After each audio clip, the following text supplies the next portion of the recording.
A very good morning in Jai Hind Class 11th. Once again, I welcome all of you to the online classes of Business Studies. Did you enjoy your festivals? Yes, I hope you all have enjoyed your festivals very much. With that zeal only, we will continue with our chapter number 2, and that is forms of business organization. Right? So, dear students, before starting, let me first take a quick recap of this. Like, we are done with the type of partnership, right? Type of partnership on the basis of duration, on the basis of liability.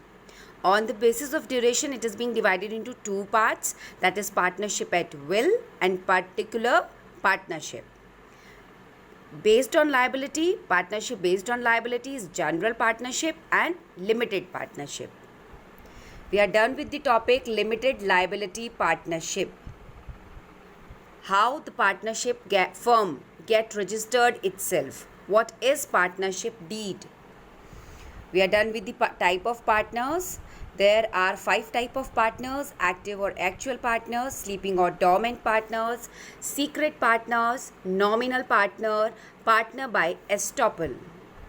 Dear students, we are already done with the topic, that is Hindu undivided family business, and from today we are going to start the another topic, that is cooperative society. See, what is a cooperative society? Cooperative organisation की अगर हम बात करते हैं तो society में the people who have common interest, right, like let's suppose plantation का किसी का इंटरेस्ट है, तो वो जितने लोग सोसाइटी में हैं they take initiative, they come forward और वो जगह जगह पर प्लांटेशन करेंगे. It is because it is their common interest, right. So इसी तरह किसी पर्पस से, किसी मोटिव से, when people are taking initiative, they are coming forward with a common interest, then a organization formed. So a cooperative organization is a voluntary association. Voluntary, खुद से initiative लेते हैं इसमें इंडिविजुअल्स हु एसोसिएट टुगेदर, एक साथ मिलते हैं to promote their common interest, right. कोई किसी को फोर्स नहीं करता, ओके. खुद से इनिशिएटिव लिया जाता है, इसमें वॉलंटरी एसोसिएट किया जाता है, ठीक है. Though this topic we are already done, but I'm just recalling it once again, right. This is socio-economic in character. देखो, सोसाइटी के कुछ तो बिल्कुल सोशियो होते हैं, सोशल सोसाइटी बेस्ड होते हैं, but some are social economic, क्योंकि पैसा नहीं होगा तो आप सर्व नहीं कर सकते हो सोसाइटी को, right. So it is being formed and registered under the Indian cooperative societies act 1912. Okay. There are large number of cooperative credit societies, retail stores, building societies. Large number of such kind of societies are being run on the basis of cooperation. We are almost done with the features of cooperative society. That is voluntary membership, खुद से initiative लेते हैं इसमें. Separate legal entity, it has a separate legal entity and it is being registered under which act? Indian Cooperative Society Act 1912. Limited liability, members की जो liability होगी obviously वो limited होगी, जो अमाउंट वो कंट्रीब्यूट करेंगे. Management in control. Cooperative society is a democratic form of organisation, right, क्योंकि every member has equal voting right. सब मिलकर काम कर रहे हैं with a common interest, okay. Service motive. Their motive is to, their first motive is to serve society, serve in general, and then second motive is profit, or you can say that profit is not the motive because वो जो भी earn करेंगे they are going to serve the society with that, okay. Disposal of surplus भी हमने बेटा इसमें पढ़ा है कि रिमेनिंग प्रॉफिट डिस्ट्रीब्यूट किया जाता है मेंबर्स के बीच में, जो बचता है, राइट. और बाकी बचता कब है, किससे पहले, कि पहले ये एस्टिमेट लगा लिया जाता है कि आगे हम जो जो काम करने वाले हैं उन सब चीज़ों के लिए हमें कितना फ़ंड चाहिए, तो वो पहले उसके लिए रखते हैं. उसके बाद बचा हुआ जो बचता है प्रॉफिट उसको डिस्ट्रीब्यूट करते हैं मेंबर्स में. तो इसमें motive is mainly to serve people,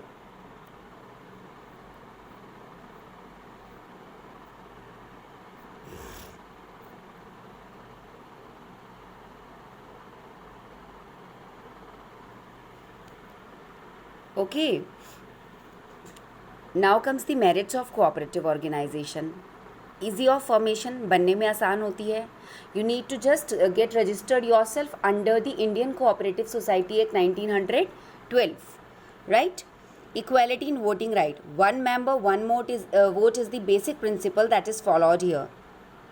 Okay, people are coming with their own initiative. Voluntary association formed की जाती है. Management of cooperative is democratic in nature because of the principle of one management of cooperative. Because of the principle of one man, one vote. It prevents the domination of the rich shareholders having greater number of shares over the other shareholder of the society. So what does it mean? It means कि जो हमारे society में rich share holders होते हैं, जिनके पास ज़्यादा पैसा होता है, ज़्यादा शेयर्स होते हैं, ठीक है, वो किसी भी तरह की डोमिनेशन नहीं कर सकते हैं to the other share holders in the society. यहाँ पर वन मैन वन वोट, सब लोग अपनी मर्जी से कंट्रीब्यूट करते हैं. They are serving society with a common interest.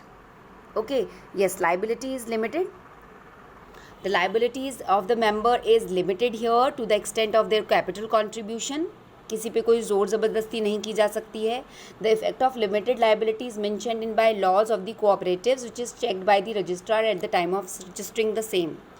जब आप इसके अंडर खुद को रजिस्टर कराएंगे, इंडियन कोऑपरेटिव सोसाइटी एक्ट 1912 के अंडर जब आप खुद को रजिस्टर कराएंगे, तो आप उसमें देखेंगे कि लॉज मेंशन कर दिए जाते हैं, ठीक है, जो कि चेक किया जाता है रजिस्ट्रार्स के through at the time of registering. कौन किस तरह से कैपिटल कंट्रीब्यूट करेगा, किस मेंबर की कितनी लाइबिलिटी है, ठीक है. Stable existence, it has a separate legal entity. Okay, so किसी मेंबर की अगर डेथ हो जाती है, इंसॉल्वेंट हो जाता है, ठीक है, तब भी ये इफ़ेक्ट नहीं होगी आपकी. ये cooperative society will not effect, cooperative organisation will not effect in case of any members death, insolvency. Okay, economical operations, cooperatives are formed on the basis of voluntary association. आप खुद से इसमें वॉलंटियर करते हैं with no profit no loss basis. आप you are very much aware कि आपको profit नहीं होगा, इसमें कोई लॉस नहीं होगा. The member of the society on the basis of mutual help एक साथ मिलते हैं, राइट, कि सब मिलकर एक साथ काम करेंगे, हेल्प करेंगे. सपोर्ट फ्रॉम गवर्नमेंट, और ऐसी सोसाइटीज़ को गवर्नमेंट सपोर्ट करती है, इकोनॉमिकली सपोर्ट करती है, लोन प्रोवाइड कराती है उनको. In sum total financially help करती है गवर्नमेंट भी, अगर उन्हें लगता है कि the people are coming all together for a common purpose to serve society. So here the government also help them. Okay, fair dealings, cooperative ensure fair and honest business practice. वो किसी तरह का ओवर स्टॉक नहीं रखते हैं, किसी तरह की मिलावट, speculative advertisements, hoarding of goods, जो भी वो काम कर रहे हैं वो सिर्फ सोसाइटी को सर्व करने के लिए करते हैं, जिसमें वो प्रॉफिट उनका मोटिव नहीं होता है. उनका मोटिव होता है to serve people, right. Next is equitable distribution of surplus. Entire profit is not distributed. ये हमने पढ़ा है बेटा डिविडेंड के फॉर्म में, मतलब प्रॉफिट आप पीपल में जो उससे एसोसिएट होते हैं उनमें नहीं डिस्ट्रीब्यूट किया जाता है. Rate of dividend can not exceed a certain limit. Dividend profit जो आपको बचता है सारे काम करके, वो एक लिमिट से ज़्यादा नहीं होना चाहिए. पहले रिजर्व फंड में डाला जाता है, जो आपके पास बचता है कि कल हम जो काम कराएंगे वो सब के लिए पहले हम रख लेते हैं कुछ रिजर्व में. बाकी का सरप्लस जो होता है as a form of bonus वो डिस्ट्रीब्यूट किया जाता है मेंबर्स में. This leads to equitable distribution of surplus. जो सरप्लस मतलब प्रॉफिट, वो रखकर, क्योंकि सोसाइटी को सर्व करना है तो उन्हें आगे फंड की ज़रूरत पड़ सकती है. If they are getting profit तो उस प्रॉफिट में से कुछ वो रिजर्व फंड में रिजर्व करके रखते हैं, बाकी का जो होता है वो डिस्ट्रीब्यूट हो जाता है equally among the members of the organisation. ठीक है. Its limitations, what are its limitations? Limited resources. इनके पास रिसोर्सेज बहुत लिमिटेड होते हैं. कैसे? ये लोग लोगों से कंट्रीब्यूट नहीं कर सकते हैं, पैसा फंड रेज नहीं कर सकते हैं अपने बिजनेस ऑपरेशन को बढ़ाने के लिए, जैसे बाकी फर्म करते हैं. डायरेक्टली नहीं, इनडायरेक्टली आप ही लोगों का पैसा जाता है उन लोगों के पास. आप कंपनीज़ के शेयर्स खरीदते हो, इसमें क्या होता है, पता है कि कोऑपरेटिव सोसाइटी है, सोसाइटी को सर्व करना पहला मोटिव है। पब्लिक से अपने बिजनेस को बढ़ाने के लिए पैसा नहीं ले सकते, क्योंकि इनको पता है कि उसमें जो प्रॉफिट है वो कम आता है। Profit, rate of dividend means profit जो आता है वो कम आता है, लो आता है, right. Inefficiency in management, see if you are going to serve anybody, so इसमें क्या होता है बेटा, इनएफिशिएंसी इन मैनेजमेंट। अगर हम गुड और सर्विसेज ऑफर कर रहे हैं कोई भी कोऑपरेटिव सोसाइटी, तो उसमें मैनेजमेंट का पूरा योगदान होता है, पूरा का पूरा रोल होता है मैनेजमेंट का। सो इसमें जो मैनेजमेंट होता है वो कॉम्प्रोमाइज़ नहीं कर सकते हैं अपने कॉम्पिटेंट, मतलब लायक और एफिशिएंट पीपल को, so to deal with the business problems, जो प्रॉब्लम्स बिजनेस में आती हैं, क्योंकि इससे कोऑपरेटिव ऑर्गेनाइजेशन में इनएफिशिएंसी आ सकती है, राइट। लैक ऑफ सीक्रेसी, सभी मेंबर्स होते हैं उसमें, सभी को सभी के बारे में पता होता है, ठीक है। So they are under obligation to make full disclosure of their operation to their members. जो वो काम कर रहे हैं वो पूरा डिस्क्लोज करेंगे कि what they are into. Cooperative society में जो मेंबर्स होते हैं उनको पूरा राइट होता है, सबको पता चलनी चाहिए what is going on in the cooperative organisation. So secrecy नहीं रहती है उसमें ज़्यादा। Excessive government regulation and control, see what is happening here, they are the cooperatives जो होता है वो सब्जेक्ट होता है to the variety of regulations from the cooperative department of the state government के अंडर आता है ये। तो वो रेगुलेट करते हैं, उनके ऑडिट करते हैं, उनके अकाउंट्स चेक करते हैं, उन्हें सबमिशन करना होता है अकाउंट्स का, ठीक है। तो जो स्टेट गवर्नमेंट होती है वो रिस्ट्रिक्ट करती है फ्रीडम को कोऑपरेटिव सोसाइटी की, अगर नहीं करे तो कोई भी कुछ भी कर सकता है, right. Lack of motivation, there is a built-in constraint that cooperative society cannot offer dividend beyond a certain fixed rate of इतना। see, cooperative societies के लिए restrictions है कि वो इससे ज़्यादा अर्न नहीं कर सकती है प्रॉफिट, इस फिक्स्ड रेट से बियॉन्ड नहीं जाएंगे। सो इससे जो मेंबर्स होते हैं, जो काम कर रहे हैं सोसाइटी के लिए, जो सर्व कर रहे हैं लोगों को, वो they do not feel sufficiently motivated ताकि वो बेस्ट कर सकें, अपना एक ग्रैंड सक्सेस दे सकें कोऑपरेटिव ऑर्गेनाइजेशन को। दे कैन नॉट डू, क्योंकि उन्हें पता है वो कितना भी सर्व कर लें, उनका जो डिविडेंड है, प्रॉफिट है, वो बियॉन्ड इस रेट के आगे नहीं जाएगा। इससे आगे गया तो they will be answerable to the government. Differences of opinion और कॉन्फ्लिक्ट, सी बहुत सारे लोग मिलकर काम करते हैं। अब 4 लोग, आप लोग मिलकर काम कर लो, आप लोगों का मोटिव कॉमन पर्पस है कि हमें ये काम करना है, बट आपका तरीका अलग होगा काम करने का, आपका नज़रिया अलग होगा, पर्सपेक्टिव डिफरेंट होगा, तो उससे क्या होता है, डिफरेंसेस ऑफ ओपिनियन हो जाता है और कॉन्फ्लिक्ट्स होने के चांसेस होते हैं। Misuse of fund, some influential member may misuse cooperative resources for their personal end. कुछ लोग ऐसे इसमें इन्वॉल्व होते हैं जो जब उन्हें दिखता है कि प्रॉफिट हो रहा है तो वो या कोऑपरेटिव के रिसोर्सेज को अपने पर्सनल यूज़ में लगाने लगते हैं। बिना सिक्योरिटी के कोऑपरेटिव क्रेडिट सोसाइटीज़ लोन दे देती हैं मेंबर्स को, ठीक है, पैसे दे देते हैं। Such practices can endanger the survival of cooperative society. बिना किसी चीज़ के, बिना किसी कोलेट्रल के किसी को लोन देना, कोलेट्रल मीन्स कुछ चीज़ रखवा कर किसी को लोन देना, ट्रस्ट के बेसिस पे लोन देना, तो इससे हार्म कर सकता है कोऑपरेटिव सोसाइटी का survival. Okay, so there are few types of cooperative societies like consumer cooperative society, producer cooperative society, marketing cooperative society, farmers cooperative society, credit cooperative societies, housing cooperative societies. अभी तक चल रहा था cooperative, अब आप actually में पढ़ोगे differently ये डिफरेंट स्ट्रीम में कैसे काम करती हैं cooperative society. So these are the type of cooperative societies. Let's continue with the very first one, that is consumers cooperative societies. देखो बेटा, इसमें क्या होता है, कंज्यूमर्स मतलब we people, customers, cooperative society, ये कुछ सोसाइटीज़ होती हैं जो ऑर्गेनाइज की जाती हैं कंज्यूमर्स से के लिए, by the consumers to avoid exploitation. किसी भी तरह का छल कपट नहीं होना चाहिए by the middle man.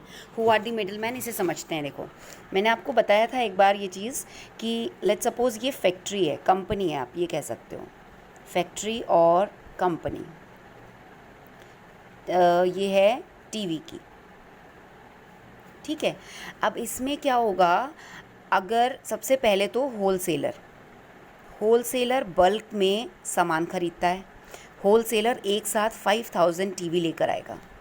Then second one is retailer मतलब छोटे छोटे जो स्टोर रूम्स होते हैं, शॉप्स होती हैं, वो होते हैं, वो होलसेलर के पास जाते हैं सीधा।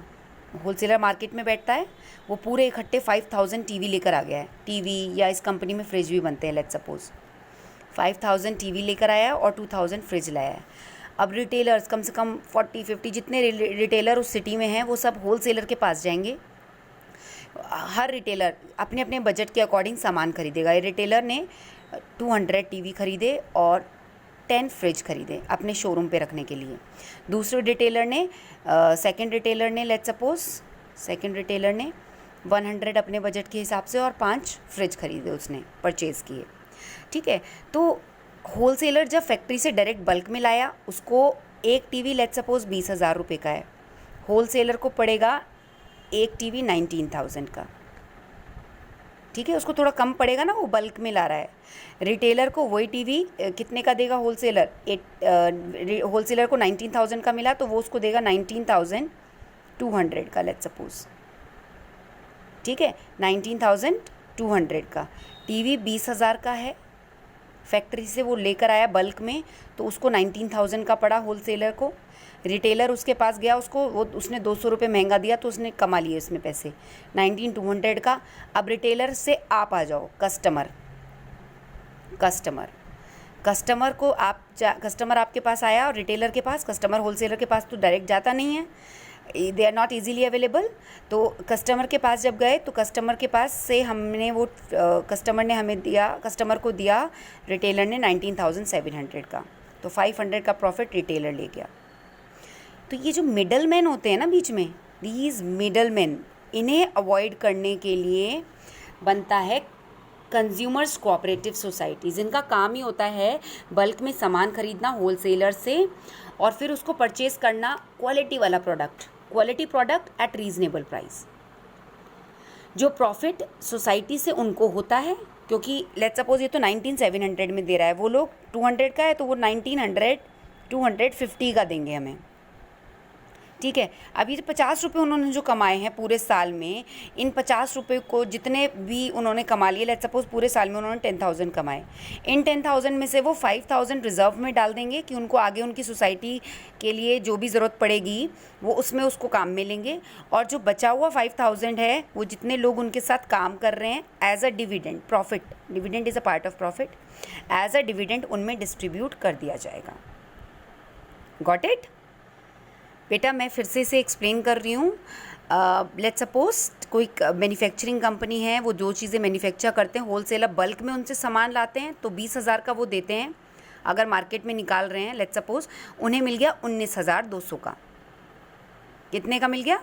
19,200 का होलसेलर को, 19,000 का। रिटेलर को वही होलसेलर ने 19,200 में बेचा, उसे 200 का एक पे प्रॉफिट हुआ, 200 का। रिटेलर ने कस्टमर को वही 19,700 का बेचा, उसको 500 का प्रॉफिट हुआ। तो ये मिडल मैन जितने भी हैं, ये अवॉइड, ये जो जिस तरह का एक्सप्लॉयटेशन कस्टमर्स के साथ करते हैं, तो इसलिए ये कंज्यूमर कोऑपरेटिव सोसाइटीज़ खोली जाती हैं। तो कुछ जो भी सामान होता है, कंज्यूमर गुड होते हैं, वो ये quality good at reasonable price पर देते हैं। ठीक है, अब इसमें जो भी इनको इस 50 रुपये से करते करते पूरे साल में 10,000 जो प्रॉफिट हो, उनमें से 5,000 ये अपने रिजर्व में रख लेते हैं कि इनके ऑर्गेनाइजेशन को चलाने के लिए जो खर्चे चाहिए आगे वो काम में लेंगे, और बाकी के 5,000 एज अ डिविडेंड जो लोग इनके साथ काम कर रहे हैं उनमें डिस्ट्रीब्यूट कर देते हैं।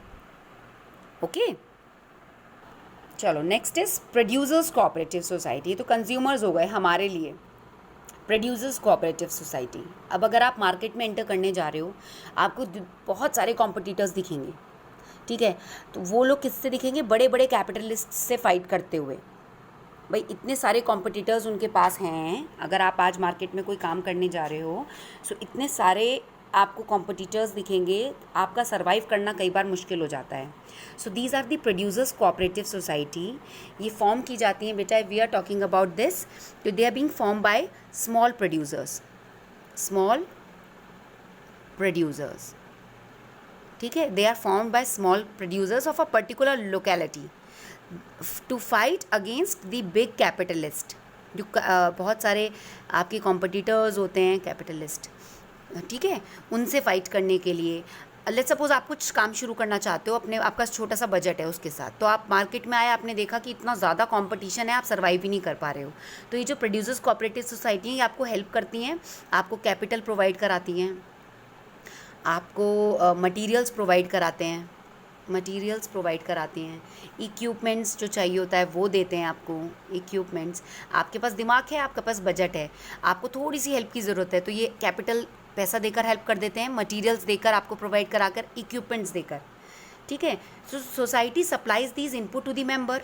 अल्टीमेटली आप इनसे कुछ बनाओगे और वो सोसाइटी में निकालोगे। तो ये लोग क्या करते हैं, ये लोग आपको हेल्प करते हैं, आपको कैपिटल प्रोवाइड करके, material, raw material, equipments provide करके आपको हेल्प करते हैं। साथ ही में they take over your product for sale. आपने इससे जो प्रोडक्ट बनाया, लेट्स सपोज आपने इससे बनाया है टेबल, चेयर, हाँ, वुड की ज़रूरत थी, या जो भी आपने कुछ भी प्रोडक्ट तैयार किया है, ये आपसे परचेज करके इसमें भी हेल्प करेंगे कि वो सोसाइटी तक उसको सेल आउट कराने में आपकी हेल्प करते हैं। Thus, a producer society not only provide money, material to the small artisans, but also undertake their to sell their products. तो इसमें एक ऐसे इंडिविजुअल को हेल्प मिल जाती है जिसके पास दिमाग है, जिसके पास एक प्लान है, और जो सोसाइटी में खड़ा होना चाहता है, बट उसको दिखता है कि बहुत बड़े बड़े कैपिटलिस्ट के सामने वो टिक नहीं पाएगा। तो ये जो प्रोड्यूसर कोऑपरेटिव सोसाइटीज़ होती हैं, they ultimately help them by helping them in providing capital, material, equipment, और साथ ही में जब उनका प्रोडक्ट तैयार हो जाता है तो उसको सेल आउट करने में भी उनकी हेल्प करते हैं। तो ये आपको पता होना चाहिए, ये इन्हें कहते हैं हम कोऑपरेटिव सोसाइटीज़। ये डिफरेंट कोऑपरेटिव सोसाइटीज़ होती है, सिर्फ कंज्यूमर के हित में काम करती हैं। ये प्रोड्यूसर कोई कुछ मैन्युफैक्चर करना चाहता है, प्रोड्यूस करना चाहता है, जो अल्टीमेटली सोसाइटी के पास जाना है, जो भी वो बनाएगा, तो ये उन तरह की कोऑपरेटिव सोसाइटीज़ होती हैं, ठीक है। नेक्स्ट हम कल पढ़ेंगे बेटा, यहाँ तक आप रिवाइज करना। Have a good learning, thank you.